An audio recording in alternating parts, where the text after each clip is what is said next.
I disguised as my sister. I was married off as tribute to a blind alpha warlord, but he wasn't truly. The bells of Vale Kingdom toll like funeral chimes, slow, heavy, merciless. Seraphin stands before a mirror he barely recognizes himself in. Pink gloss hides the nervous bite marks on his lips. Layers of silk swallow his trembling frame. A bridal veil, his sister's veil, falls over his face like a cage. He shouldn't be here. Seraphina should. He whispers her name, voice cracking, as if saying it might summon her back from wherever she disappeared to. But only cold silence answers. The kingdom believes the Vale family is honoring tradition, sending the most beautiful daughter as tribute to the warlord who saved their lands. But behind closed doors, Seraphin's mother cannot meet his eyes. His father refuses to speak at all. His wrists still burn where the corset strings were pulled too tight. He remembers the queen's voice from 3 nights ago, smooth, cruel, unbothered. An alliance must be secured. The Duke will not refuse a bride, blind or not. Seraphin wanted to scream that he wasn't a bride. He was an Omega, yes, but a hidden one. The Vale family had concealed his designation since birth to protect him. Or so they always claimed. Now he wonders if they were saving him for this. A knock. Seraphina? His mother calls gently, forcing the lie onto her tongue. It's time. Seraphin swallows the last of his identity, his freedom, his voice. He nods, though she cannot see him. He walks toward the palace gates, each step a countdown to his own execution. Outside, nobles watch him through jeweled masks, judging, whispering, pitying. The warlord eats his brides. Blind he may be, but he smells lies. She walks like she's being marched to slaughter. Seraphin keeps his gaze low, terrified his eyes, so unlike Seraphina's, will betray him. Then he sees him. Duke Evander Nightfall. The man people call the Shadow Wolf. Tall, broad-shouldered, wrapped in black military attire lined with silver, his presence alone quiets the courtyard. A black silk cloth covers his eyes, no openings, no ornamentation. Just darkness. He stands still, posture relaxed yet undeniably dangerous, like a blade lying flat but ready to strike. Seraphin's knees nearly buckle. This man is supposed to be his husband. A guard elbows Seraphin forward. Bow to the Duke, he orders. Seraphin tries, but his gown tangles, nearly sending him crashing forward.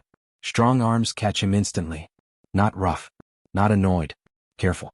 Easy, Evander murmurs, voice deep and unexpectedly warm. No need to rush. Seraphin freezes. He didn't make a sound, so how did Evander know he was falling? Their bodies are close enough that Seraphin feels the Duke inhale. Slow, intentional, curious. Seraphin panics and turns his face away before Evander can breathe in too deeply and discover the truth. No Omega blocker, no masking perfume today. He'd been too nervous to apply it correctly. Evander releases him gently and offers his arm. May I escort you? He asks, polite yet final, like refusal isn't actually an option. Seraphin's hand shakes as he sets it atop Evander's forearm. His skin burns under the warlord's steady touch, not in fear but something more confusing, unwelcome. The marriage officiant speaks, but Seraphin barely hears anything.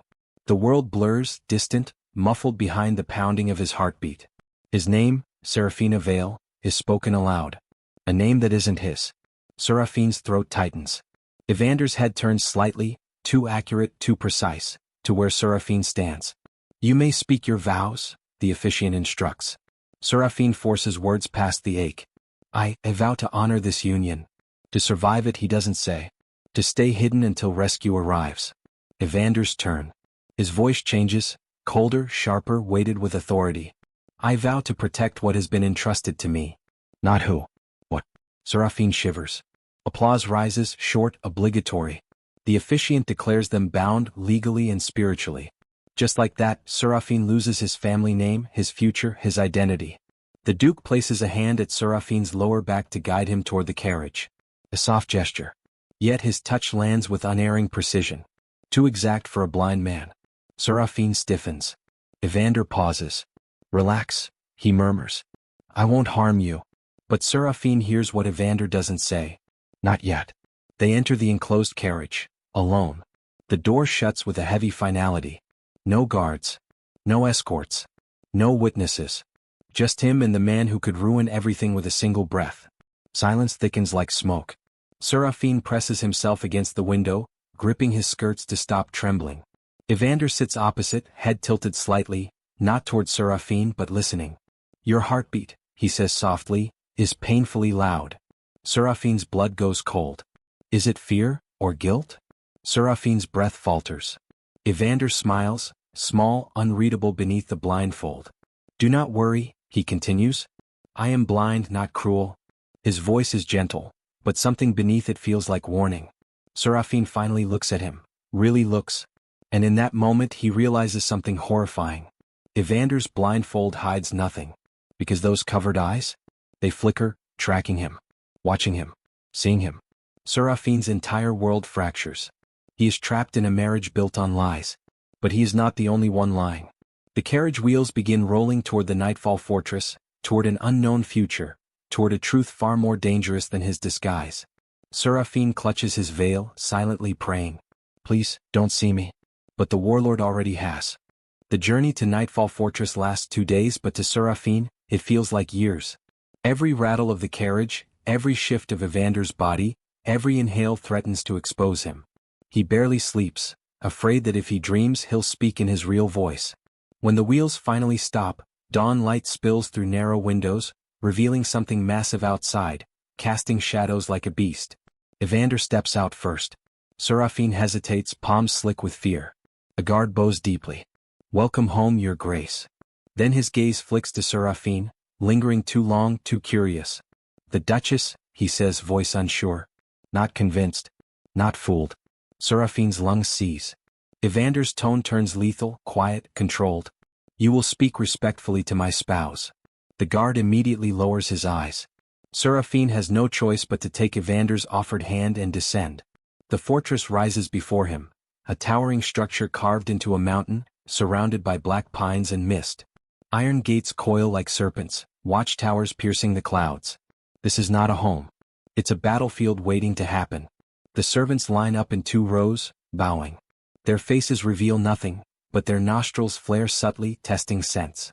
Seraphin panics. Did his blockers wear off? Did they smell Omega? Evander steps between him and their attention without being asked, like he sensed the fear. This is Seraphina Nightfall, he announces. My chosen. Chosen. Not tribute. Not offering.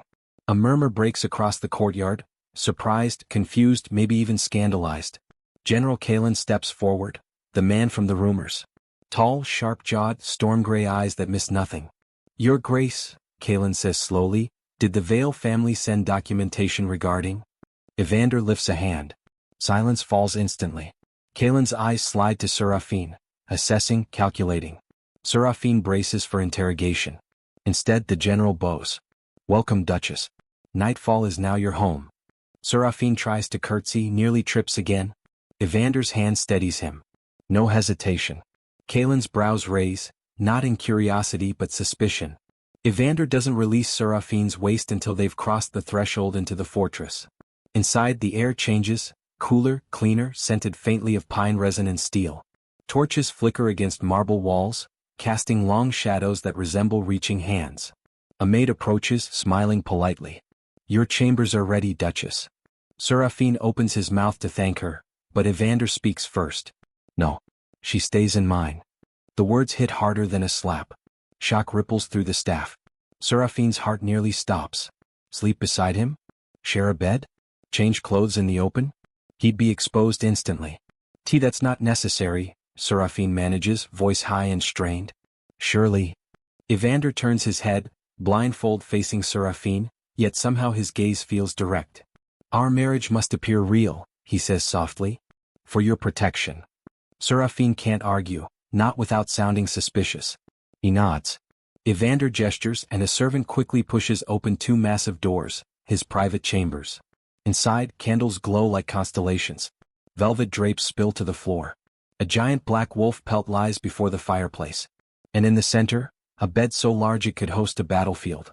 Seraphin's breathing goes shallow. Evander removes his cloak and hands it to a servant. You must be exhausted, he says. Rest.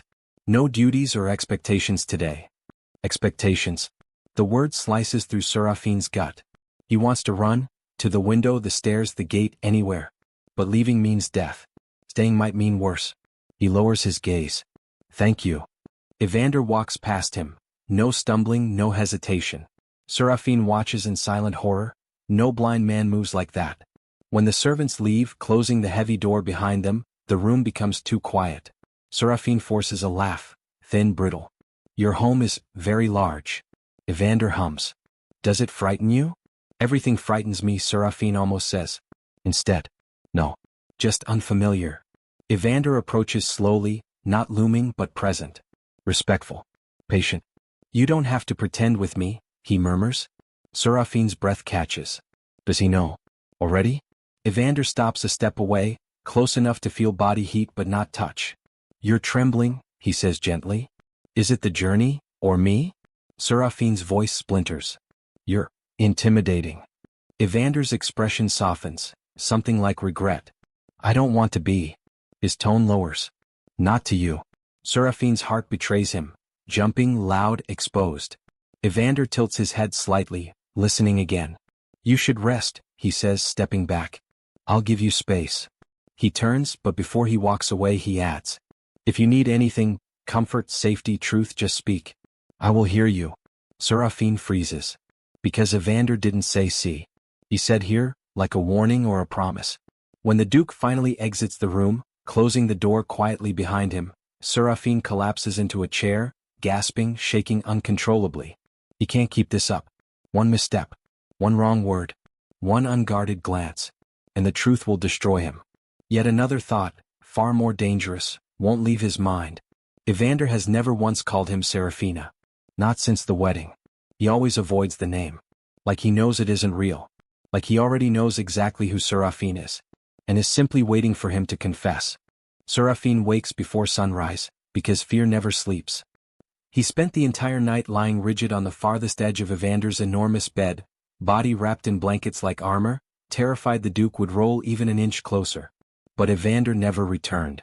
Instead, he slept elsewhere, leaving Seraphin alone. Relief should follow, but instead, a strange ache blooms beneath Seraphin's ribs. Morning light bleeds through tall balcony windows. Soft, golden, gentle, so unlike the fortress. Seraphin sits up, stretching, but freezes when he hears footsteps approaching. Not rushed. Not heavy. Controlled. Evander. Seraphin immediately lowers his voice into a higher, feminine tone. His practiced disguise. Good morning, Your Grace. Evander enters, blindfold still perfectly in place. But his head turns towards Seraphin with unnerving accuracy.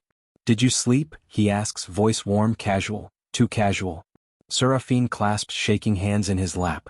Why yes. Very well. Evander tilts his head. You're lying. Seraphin's heart spikes, too fast, too loud.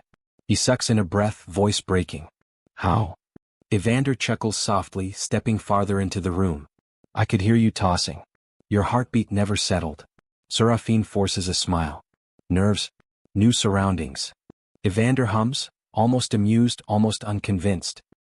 He moves through the room flawlessly, avoiding chairs, stepping around the rug, placing his gloves on the dresser with precision. Seraphin watches him, pulse roaring. No blind man moves like that. Suddenly overwhelmed, Seraphin stands, too quickly. Evander reacts instantly, arm extending to steady him without even facing him. Seraphin freezes. He didn't make a sound. He didn't stumble. Evander shouldn't have known. Seraphin forces a step back. I'm fine. Evander lowers his hand, expression unreadable beneath the blindfold. Of course. Later, Seraphin escapes to the gardens, his only sanctuary.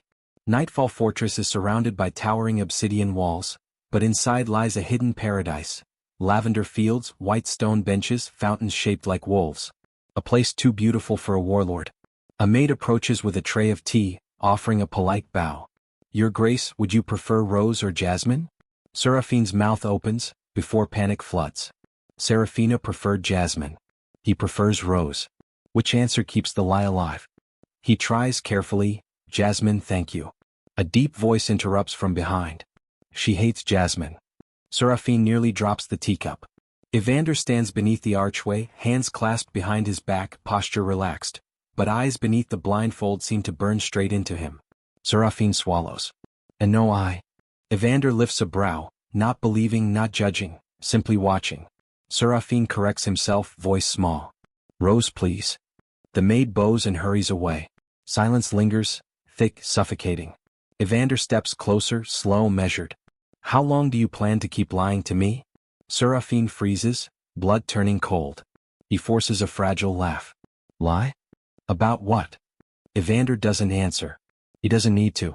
Instead, he sits beside Seraphin, leaving a respectful distance, but close enough to feel the warmth of his presence. You don't eat enough, Evander says. You avoid speaking. You walk like you're hiding pain. And your shoulders tense every time someone says your name. Seraphin grips his skirt, knuckles white. He feels seen, stripped, cornered. No one here wishes to harm you, Evander adds, voice unexpectedly gentle. Seraphin's throat burns. If only that were true.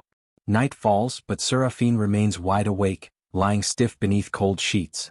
He keeps repeating the same desperate mantra. Just survive. Just stay hidden. Just a little longer. But sleep eventually drags him under, violent, dark, relentless. A memory resurfaces, Seraphina's voice screaming, soldiers pounding on the Vale estate doors, his mother shoving him into a wardrobe. Do not speak. Do not breathe. You must become her. Seraphin wakes with a gasp, heart racing, lungs burning, only to find the room pitch black. He didn't realize he was crying until warm fingers brush away a tear. He startles. Evander is sitting on the bed. Seraphin scrambles back, terrified. How long have you been? Since you screamed, Evander answers calmly.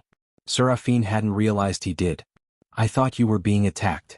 Seraphin shakes, unable to stop. And nightmare. Evander doesn't reach for him again. He simply sits nearby, close enough to protect, far enough not to overwhelm. You don't have to explain, he murmurs.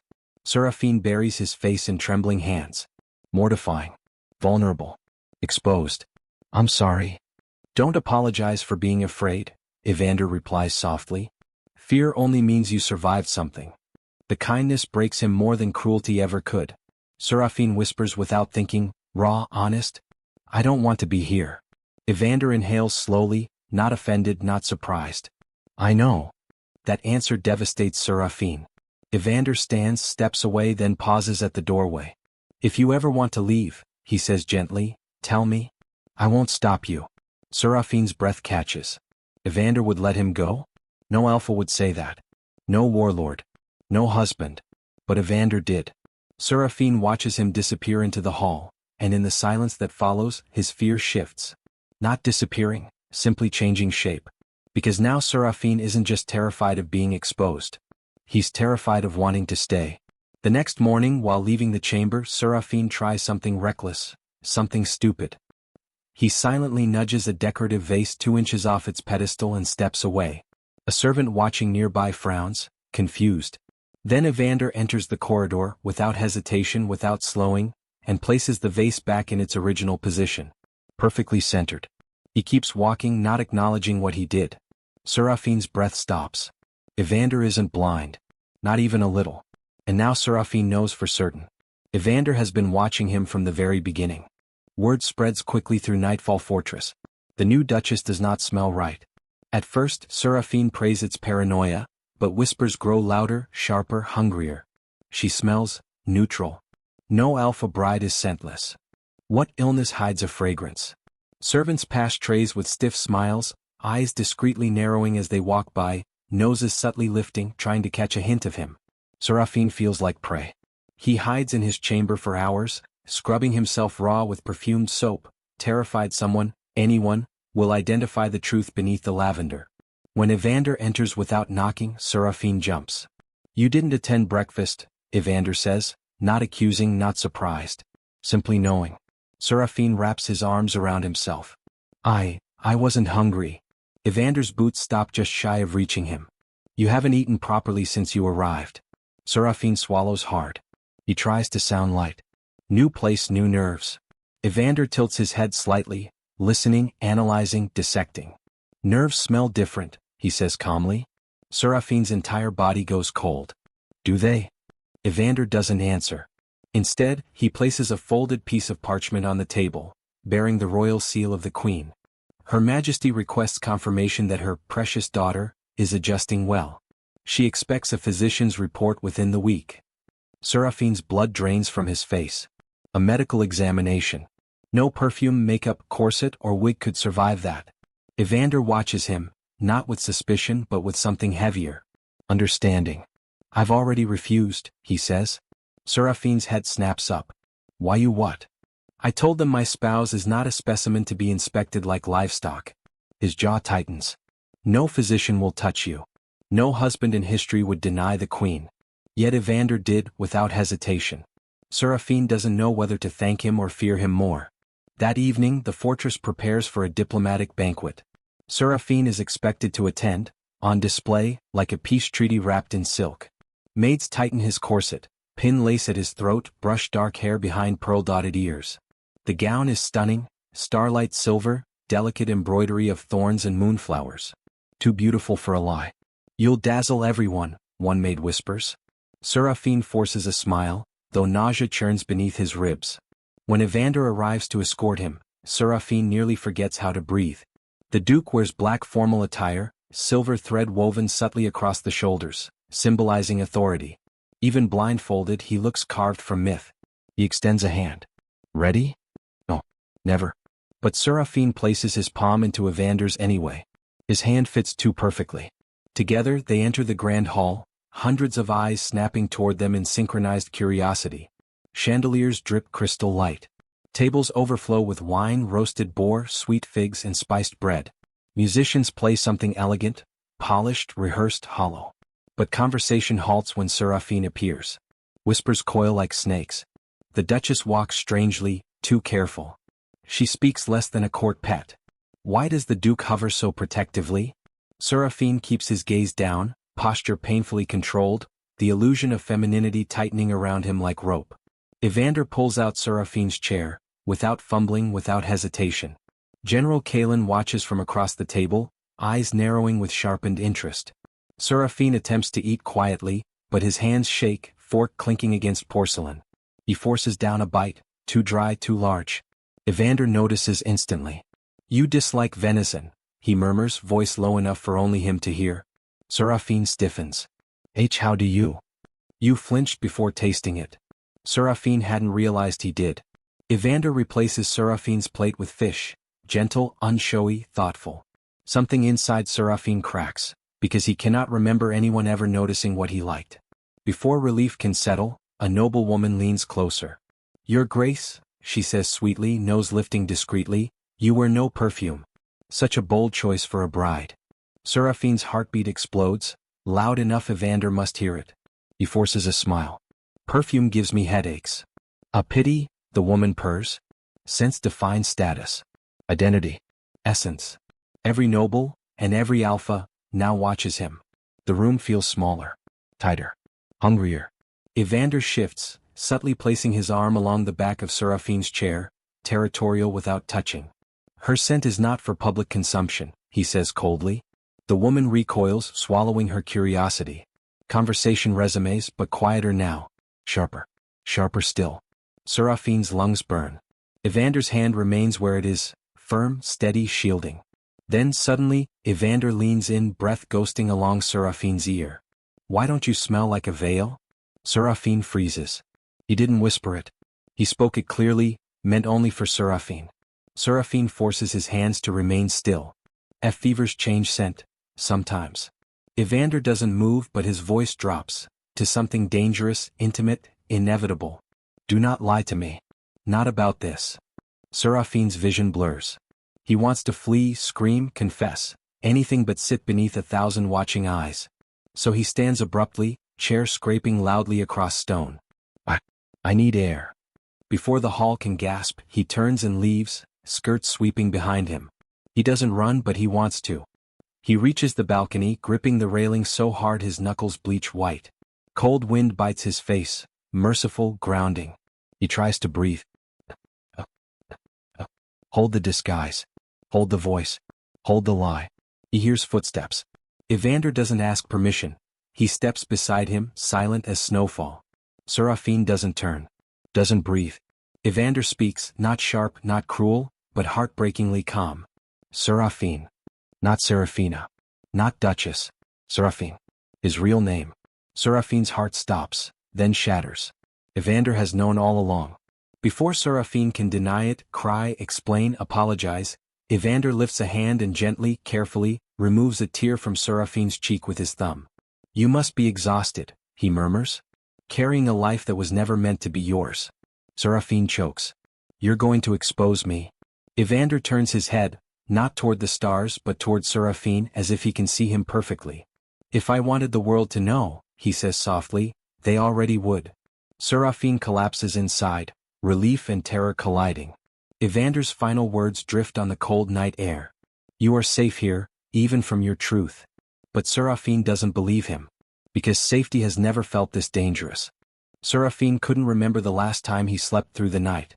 For weeks, the palace had felt like a ticking clock, each second louder, sharper, threatening to slice through his carefully woven identity. Every morning he woke up afraid today would be the day he slipped, and Evander would realize the wife he married wasn't a woman at all. But tonight was the worst, because Evander didn't leave after dinner. He stayed. Sitting across from Seraphin in the private tea room, silent, unreadable, his head slightly tilted as though studying him, though he was supposedly blind. The quiet was suffocating. Seraphin clutched the teacup so tightly his knuckles whitened. You're spending the evening here, Your Grace? He asked, forcing a light tone. I realized, Evander said, voice calm, too calm, that I know nothing of my wife. Seraphin's heartbeat stuttered. Wife. The word always felt like a joke whispered in his ear. He stared at the man, broad shoulders, war-calloused hands, the black silk ribbon covering his eyes, and wondered again, was he truly blind? Evander leaned back. You flinch when I enter a room. You breathe differently around me. You avoid my touch. He paused. A husband notices things. Seraphin almost dropped the cup. You're afraid of me, Evander said, not accusing, just stating fact. Seraphin lowered his gaze. You're a warlord. Should I not be? Evander let out a breath that sounded like exhaustion, not frustration. I don't want your fear. His voice softened, unexpectedly gentle. Seraphin's heart twisted painfully, because he wished, irrationally, that none of this were a lie. Evander stood then, steps slow, purposeful, stopping only half a meter away. Seraphin swallowed, every muscle rigid. May I? Evander asked. Seraphin blinked. May you what? Evander extended his hand, open, palm up, not reaching, just waiting. Touch your face. Seraphin froze. Evander never asked permission. That alone was disarming. But if Evander touched him, really touched him, would he feel the difference? Would he notice the sharper jaw, the absence of feminine softness? Seraphin's pulse thundered. He should refuse. He should protect his secret. Instead he nodded. Evander stepped closer and the room shrank around them. Large, warm hands cupped Seraphin's jaw, thumbs brushing his cheeks with such impossible tenderness that Seraphin forgot how to breathe. His sense spiked, fear mixing with something sweeter, dangerously close to submission. Evander's voice dropped to a murmur. You tremble like a caged bird. Seraphin squeezed his eyes shut. Please don't see me. Please don't know. Evander leaned in, breath ghosting over Seraphin's forehead. I'm not your enemy, Seraphina. Seraphin almost broke at the name. Almost confessed. Almost begged to be seen, not as his sister but as himself. Then Evander's thumb paused near the curve of his throat, right where an omega gland would be. Seraphin jerked back instinctively. Evander went still. That tiny movement, too sharp, too panicked, told him something. Seraphin knew at the moment the air changed. Evander's voice lowered, not cold, not angry, just knowing. What exactly are you afraid I'll find? Seraphin's stomach dropped. The room felt too bright, too exposed. He stepped back, shaking his head, desperate. I'm just tired, Do not lie to me. The command was soft, but it struck like lightning. For the first time since they married, Evander sounded like a warlord. Seraphin's breath faltered. He turned to flee, fight or flight taking over, but Evander's hand shot out, catching his wrist. A gasp escaped Seraphin. He stared, because even blinded, Evander's grip was precise, unerring. Too precise. Seraphin whispered, terrified, How did you? Evander's lips curved, not a smile, not quite, but a confession. Seraphina. I am not blind. The world stopped. Seraphin's knees weakened. His lungs forgot their purpose. Every fear, every suspicion he buried came roaring to life. Evander slowly lifted the silk ribbon, revealing sharp, piercing silver eyes that saw everything. Seraphin stepped back as if struck. Evander looked directly into him, not vaguely toward him, not around him, but into him. I have seen you, Evander said softly. From the beginning? Seraphin's voice cracked. Then why pretend? Evander didn't flinch. Because I was waiting for the truth you've been dying to tell me. Seraphin's breath shattered. The disguise, the lies, the unbearable weight, it all came crashing forward. Evander released his wrist, letting him choose, run or stay. Silence stretched, alive, electric, terrifying. Seraphin swallowed, throat tight, voice trembling. What do you think I am? Evander stepped closer, slow, reverent, like approaching something sacred. I think, he whispered, you are not who they forced you to be. Seraphin's eyes burned. A moment suspended, fragile, dangerous, inevitable. Evander lowered his head, voice barely audible. Seraphin, isn't that your real name? Seraphin's heart stopped. His secret, spoken aloud. And suddenly the marriage built on lies was no longer a cage. Was a fuse, lit and ready to explode. Seraphin didn't remember how he ended up sitting on the chaise in Evander's private chambers, wrapped in a blanket he didn't recall accepting. His pulse was still racing, fingers trembling, lungs working too fast. Evander kept his distance, standing several steps away, hands clasped behind his back, posture rigid with restraint. For a man known as a ruthless warlord, he looked strangely careful. As if Seraphin were made of glass. Neither spoke at first. Seraphin stared at the floor, throat too tight to breathe, let alone speak. His entire life had just cracked open. His disguise, his identity, his marriage, everything. Finally he whispered, voice small, how long have you known? Evander didn't hesitate. Since the wedding night. Seraphin's head snapped up, eyes wide. But, how? I thought. Evander's gaze softened, not with pity but with understanding. You don't carry yourself like a woman. You walk like someone taught to vanish, not to be admired. He paused. And your scent, suppressed, muted, painfully contained. No true beta smells like that. Seraphin's stomach dropped. He had used suppressants, perfumes, feminine oils, everything. But I hid it. You tried, Evander said gently. Desperately. But you were never trained to deceive an alpha. Seraphin's hands curled into fists. Shame, fear, humiliation. It all churned inside him like a storm.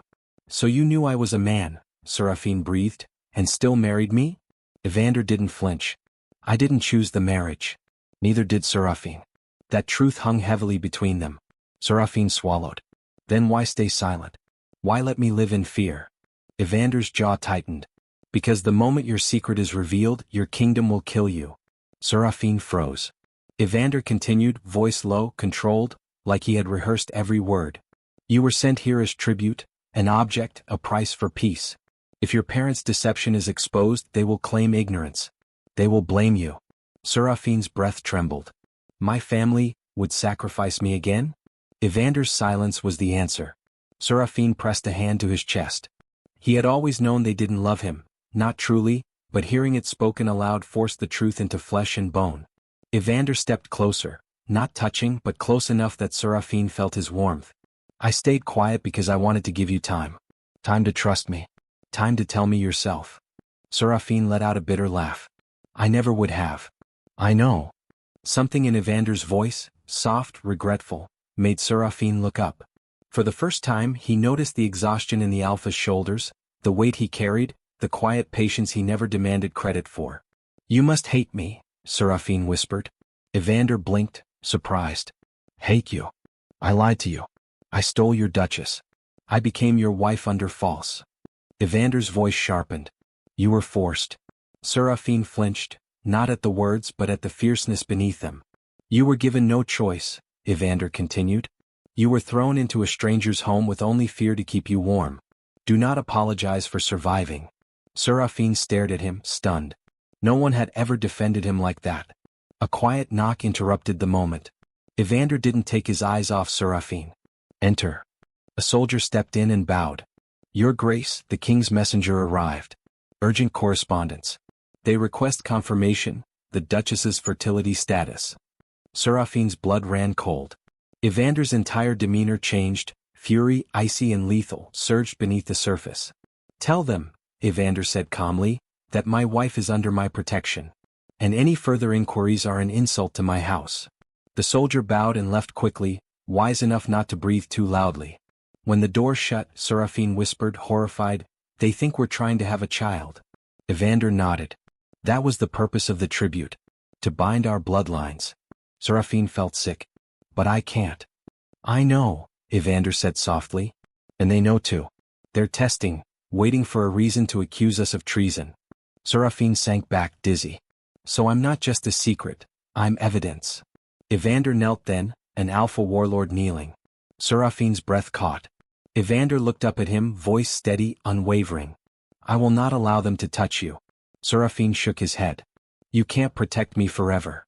Evander's silver eyes burned with conviction. Seraphin, I am not trying to protect a lie. I am protecting you. Seraphin's heart twisted violently, because he wanted to believe him. He wanted safety, warmth, belonging. But reality was heavier. You should send me back, Seraphin whispered. Expose them. Free yourself. Evander's expression darkened, not with anger but with something deeper. I don't want to be free of you. Seraphin stopped breathing. Evander stood slowly, voice lower now, rough, vulnerable. I have seen your fear, your strength, your loneliness, and I chose you. Not the disguise. Not the name. You. Seraphin's eyes filled. He didn't know whether with relief, grief, or longing. Evander stepped back, giving him space. All I ask is that you allow me to stand beside you. Seraphin trembled. What?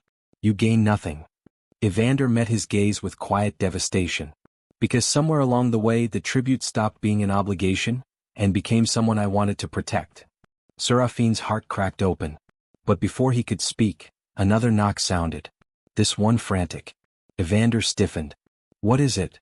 A guard burst in breathless. Your Grace, a royal escort approaches the gates. The king demands the Duchess return immediately for examination. Seraphin's blood turned to ice. Evander's voice dropped to a terrifying calm. They're coming to expose you. Seraphin stood, shaking. Evander turned to him, no hesitation, no doubt. We run. Now. For the first time since arriving, Seraphin felt something stronger than fear. Hope, wild, reckless, dangerous. Because he wasn't facing the kingdom alone anymore. He had the warlord who wasn't blind. And who had already chosen him. Torches lit the midnight sky as the king's escort reached the outer gates. Carriages plated in gold, soldiers armored for war, their banners slicing through the wind with royal arrogance. Seraphin stood at the balcony, heart in his throat, watching his fate arrive. They didn't even try to hide it, he whispered. They came prepared to drag me out. Evander stood behind him, fastening a dark traveling cloak around Seraphin's shoulders, an act so gentle it made Seraphin's chest ache. They won't take you, Evander said. Not a vow, a fact. But the law. I am the law here, Evander cut in. And I choose you. Before Seraphin could respond, the great doors of the hall burst open. Royal guards spilled in, surrounding them like a tightening noose. At the center stood King Aldrich, Seraphin's father. He wore grief like a costume, surprise like a lie. My daughter, he said, stepping forward, hand outstretched. Come home. Seraphin flinched. He had imagined 1,000 reunions, 1,000 pleas, but never this rehearsed performance. Evander moved subtly, placing himself between them. She is not yours to command. King Aldrich's expression hardened. You have defied the crown long enough, Duke Evander. Hand her over before the kingdom learns what to seek your sheltering. Seraphin felt the final thread snap, because the king wasn't shocked. He already knew. Evander's voice dropped to steel. You knew Seraphina was dead. Silence fell like a blade. Seraphin's breath fled him. He turned slowly to his father. Dead? Aldrich's mask slipped, cold, unbothered. She died a month before your wedding. Illness. Unfortunate timing. Seraphin staggered. Evander steadied him. You, Seraphin choked, you replaced her with me? An Omega twin was a convenient solution, Aldrich replied. The kingdom needed peace. You were expendable. Expendable. Seraphin had always suspected. But hearing it aloud hollowed him out completely. Evander's voice was frighteningly calm. You sent a grieving brother in a dress and hoped no one noticed. It worked, Aldrich said with a shrug. Until now. One of the soldiers stepped forward. Your Grace, please surrender the Duchess for examination. Evander grabbed his sword in a single, fluid motion, steel flashing, point leveled at the man's throat. Call him Duchess again, Evander warned softly, and you will not speak another word. The room froze. Seraphin stared at Evander, stunned, shaken, undone. Not because of the threat, but because Evander had said him. King Aldrich scoffed. So the rumors are true. The mighty warlord took a male Omega to his marriage bed. The hall bristled, gasps, whispers, judgment. Seraphin's lungs constricted, shame burning like acid. Evander turned, cupping Seraphin's cheek, grounding him. Look at me. Seraphin forced his eyes up. There is no shame in existing, Evander said. Not in being Omega. Not in being male. And definitely not in being mine. Seraphin's knees almost gave out. Aldrich's face twisted. You think your declaration will save him? The world will never accept. Evander released Seraphin and faced the king head-on. I don't care what the world accepts. Then he did something no one expected. Evander removed his cloak, and with it revealed the crest embroidered inside. The imperial dragon. Gasps erupted. Seraphin's eyes widened. That's the royal lineage. Evander nodded once. I'm not merely a duke. I am the rightful heir to the empire your kingdom fears. King Aldrich paled. Seraphin stared at him, realization crashing into him like a wave. You were never the tribute, Seraphin whispered. We were. Evander's voice was quiet, lethal. Your father didn't send you to honor me, he sent you to control me. To keep me loyal. To hold my future hostage. Aldrich swallowed, caught. Evander stepped closer, voice echoing through the hall. But now the only thing binding me to your kingdom is him. And I choose to stay, not because of politics but because he deserves to live. Seraphin sucked in a sharp breath. Evander turned to the guards. Lay another hand on him and I will raise your kingdom to ash. No one moved. Aldrich's power crumbled, fear replacing arrogance. With trembling fury he spat, keep him then? But when the world hunts him for what he is, do not expect mercy. Evander's tone chilled to arctic calm. If the world hunts him, the world will lose. The king retreated, soldiers scrambling after him, no longer conquerors but cowards fleeing a storm. When the doors slammed shut, the silence was deafening. Seraphin exhaled shakily, barely holding himself together. He whispered, You risked everything, for me?